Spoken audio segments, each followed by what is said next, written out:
Ayan, good morning to sa ating lahat. Hallelujah! Patuloy po natin purihin, awitan ng ating Panginoon. Awitin po natin ang malayang malaya.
Walang ibang napahal sa akin ang katulad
maawit ang ating mga puso.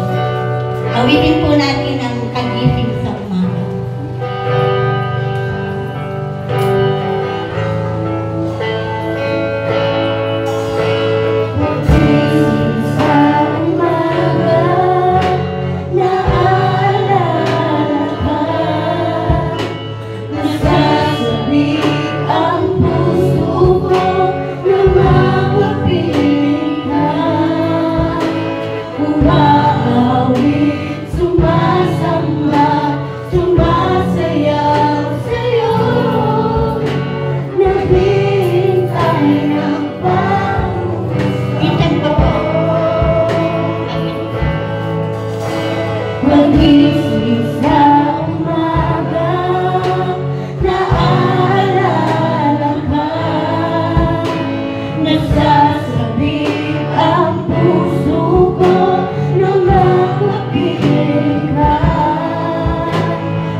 mga puso, Panginoon, ang aming mga isip. Ikaw po ang patuloy na mamuna po sa buhay po ng bawat isa. Nawa po, Panginoon, ipuin mo po sila, patuloy po silang maglingkod sa iyo, Lord. Ikaw po ang kanilang unahin, Panginoon. Ikaw po ang patuloy na maitaas sa lugar na ito, Panginoon. Ano man pong mga pagsubok, Lord, ang dumarating sa aming simbahan, alam po namin na hindi mo hahayaan, Panginoon, na manaig ang kaaway, Panginoon. Patuloy po kaming nagtitiwala sa iyo, Lord. Patuloy po kaming lumalapit sa iyo, Panginoon. Patuloy mo po kaming ingatan sa lahat po ng aming ginagawa, Panginoon. Sa mga blessing po, Panginoon, na patuloy mong ibinibigay sa amin. Maraming salamat sa iyo. Nawa po, Panginoon, sa lahat na nandito sa simbahan, Panginoon, patuloy mo po silang ingatan, gabayan, Panginoon. Patuloy na mag-init ang kanilang mga puso sa paglingkod sa iyo, Lord. Maraming salamat sa iyo, Panginoon. Alam po namin na ikaw po ang patuloy na nagtuturo sa amin. Ano man po ang dumarating at nararanasan namin. Ikaw po ang patuloy na nagbibigay kalakasan sa amin. Lalo na kay Pastor, Panginoon. Alam po namin na hindi mo hahayaan na manaig ang kaaway sa lugar na ito, Panginoon. Maraming salamat sa iyo, Lord. Ito ang aking sabot ka na sa pangalan ni Jesus. Amen.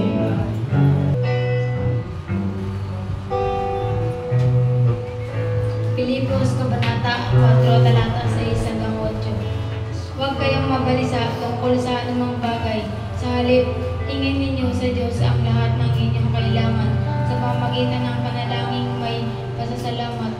At ang kapayapaan ng Diyos na hindi kayang maunawaan ng tao, ang siya'y mag-iingat sa inyong puso at pag-iisip dahil sa inyong pakikipag-isa kay Kristo Jesus. Bilang pagtatapos, ang mga kapatid, lagi ninyong isa-isip ang mga bagay na karapat-dapat at kapuri-puri, mga bagay na totoo, marangal, matuwid, malinis, kaibig-ibig at kagalang-galang, tuwang sa ng Salamat sa Diyos.